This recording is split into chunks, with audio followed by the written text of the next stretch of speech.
এই হচ্ছে সার্জারি ২ দিন পরের অবস্থা। যথেষ্ট ফিট বডি, ফিট মানুষ, বডি ফ্যাট নাই বললেই চলে। এখানে যে দাগগুলো দেখতে পাচ্ছেন এগুলো ব্যান্ডেজ করা ছিল, বেল্ট দিয়ে চাপ দেওয়া ছিল। যখন ব্যান্ডেজ এবং বেল্ট ব্যবহার বাদ দিয়ে দিবে এগুলো একদমই চলে যাবে। একটা অপারেশন হয়েছে কয়েক ঘন্টার, কিন্তু পরিপূর্ণ ঠিক হতে অবশ্যই কয়েকটা দিন, কয়েকটা সপ্তাহ লাগবে।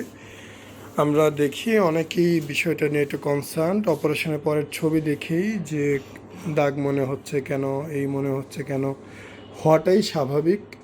আর যারা পূর্বে কোনো সার্জারি করেছিলেন সেটা চিন্তা করবেন, আর সার্জারি না করলে অন্তত মুসলমানই তো করেছিলেন সেটা ভাববেন যে 2 দিনে সব ঠিক হয়ে গিয়েছিল কি না। সো আজগুবি কথা না বলে একটু বিবেক বুদ্ধি দিয়ে চিন্তা করবেন।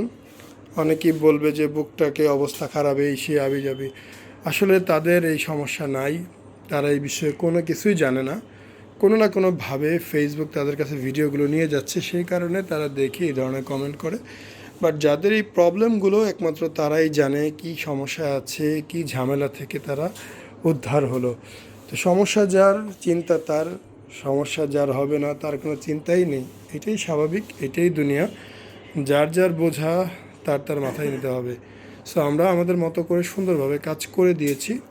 সময় যাবে, ঘা শুকাবে, বুকটা নর্মাল হবে, দেখতে ভালো লাগবে, সুন্দর লাগবে, সময় লাগবে।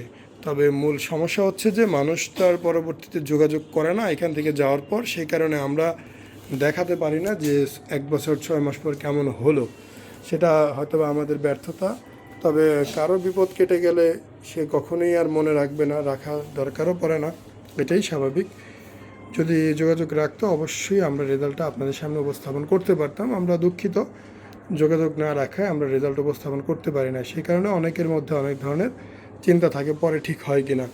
যেহেতু পাবলিক যোগাযোগ করে না তার মানে সে ভালো আছে, সে তখনই যোগাযোগ করবে যখন তার কোনো সমস্যা হবে। এটা ধরে নেবেন, মানুষ বিপদে পড়লেই আপনাকে নক করবে, তাছাড়া না। আসসালামু আলাইকুম, মোহাম্মদ শাকিল হোসেন বলছি। 2017 সাল থেকে আমরা গাইনোকমার্সি নিয়ে নিয়মিত কাজ করছি এবং ভিডিও প্রকাশ করছি। এই চ্যানেলে যারা নতুন এসেছেন আপনাদের কাছে অনুরোধ থাকবে আমাদের এই চ্যানেলটি আপনারা ভালোবাসা দিবেন এবং সাবস্ক্রাইব করবেন। এবং যারা অলরেডি সাবস্ক্রাইব করেছেন তাদেরকে অসংখ্য ধন্যবাদ। আপনারা কমেন্টের মাধ্যমে আপনাদের মতামত জানাবেন।